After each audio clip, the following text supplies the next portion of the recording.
Good afternoon. It is Jen Jodwin here, Advanced Holistic Nutritionist from Healthy Living with Jen J. In continuing with our series of children nutrition, particularly from a plant-based perspective, I wanted to just give a couple of tips on feeding your children plant-based or vegan food. And so this isn't really going to cover, aspects of picky eating or children who have sensory issues or anything like that, but just more of some tips to keep in mind when you're presenting food to your children so that you are providing them with the most nutrient-dense options available, okay? So number one, cereals. So whether it's oatmeal or even just a grain cereal, they should be thick rather than runny. So when you're adding liquids such as a plant-based milk to it, you want it to be a thicker consistency, and that's really to optimize the nutrient content and avoid your child from overfilling up on liquids. You also want to discourage your children from drinking a large quantity of fluid before mealtime, as this is often an appetite suppressant. And because their stomachs are really only as small as their two fists, which for an adult is even still pretty small, we really want to make sure that when they are eating, they're getting the most amount of nutrients possible without compromising their ability to eat all of those nutrients. So another tip too is to feed your child plant-based oils, which can be added to cooked grains. This is going to increase the calorie content and the healthy fat intake. If you are not eating oils, so if you are living an oil-free lifestyle, you can certainly add nuts or seeds or avocados to basically any meal to help increase those calories and healthy fats. If you are using oils, you should place an emphasis on omega-3 rich oils, and these include things like hemp seed oil, flaxseed oil, soybean oil, and walnut oils, wherever possible, and focus less on sunflower and corn oils because these don't tend to have high levels of essential fatty acids that your children really need during brain development. Another tip too is to use nutrient-dense spreads on like breads and toasts, nut and seed butters, mashed avocado.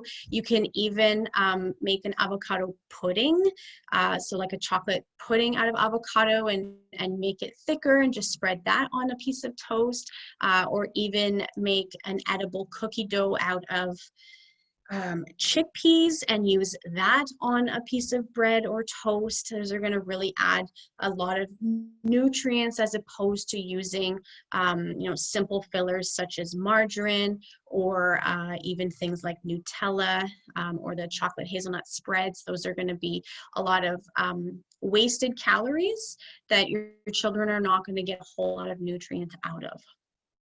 But also too, using lentils and chickpeas, they should be really well cooked to help deactivate anti-nutrients, and you can even mash them, which is going to help increase absorption of nutrients within them, so that your child's body isn't spending a lot of time trying to break down those foods because they are quite fibrous, and instead they're able to access the nutrients more quickly.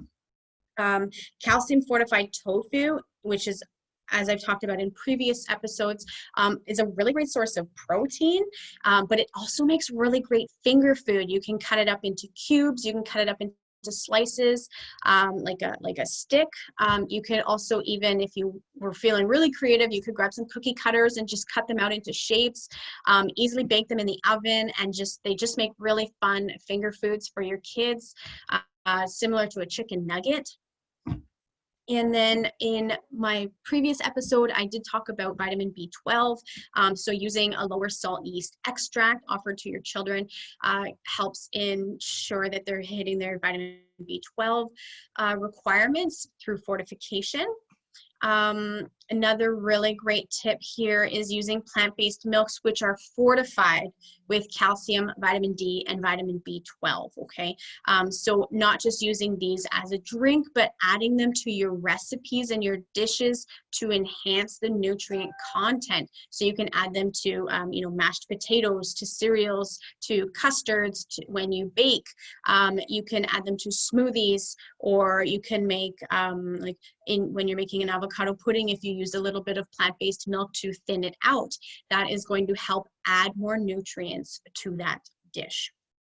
Ensuring that your children are getting a healthy exposure to sunlight is going to optimize their vitamin D production. Okay, so this is really, really important. Vitamin D is really important to our absorption and our use of calcium, among many other things. And so ensuring that your children are getting a healthy source of vitamin D, including time outdoors, can really help ensure that your children are as healthy as possible.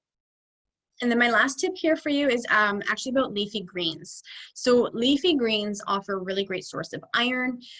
And dark leafy greens actually are a really great source of calcium. Now, in both of them, I've talked previously about how they should be lightly sauteed for about 8 minutes to help deactivate the anti-nutrients that interfere with absorption of iron and calcium.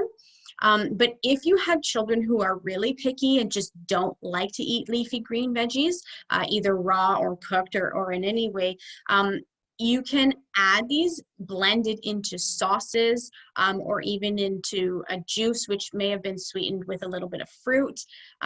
You can also put it into smoothies, to soups. I know that my daughter and I really like to make homemade popsicles out of smoothie mixtures. So I try to make it really fun in terms of eating green food. So a really great way to introduce humor in that concept is, of course, reading the Dr. Seuss book, Green Eggs and Ham. I know that it's been a very positive influence in creating humor around the concept of eating green food and just making it more fun. And so even here at home, that's one of the things that I do, is that we just make it fun to enjoy the concept of eating a green food that maybe wouldn't necessarily be green. And of course, you can also chop it very small and add it into a stir fry. Once it sautés down, it becomes even smaller, so it's a lot easier to hide those nutrients into your meal. If you need some more tips and a little bit more guidance in how to make it more fun for your kids to eat plant-based at home and to give them more independence and to encourage variety, I encourage you to click the link down in the comments. That is going to bring you to a free printable guide that I have created for parents who are feeding their children a plant-based diet.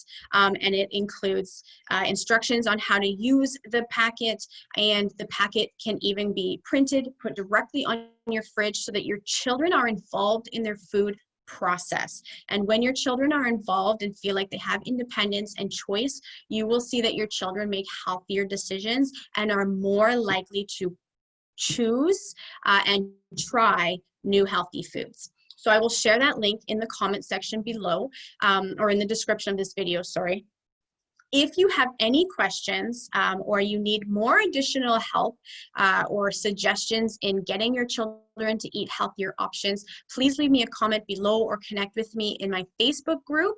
And if you liked this video, please give me a thumbs up, subscribe, and share this video to social media. I would really appreciate it. Thank you all so much for being here. I hope this information was helpful for you today. Bye.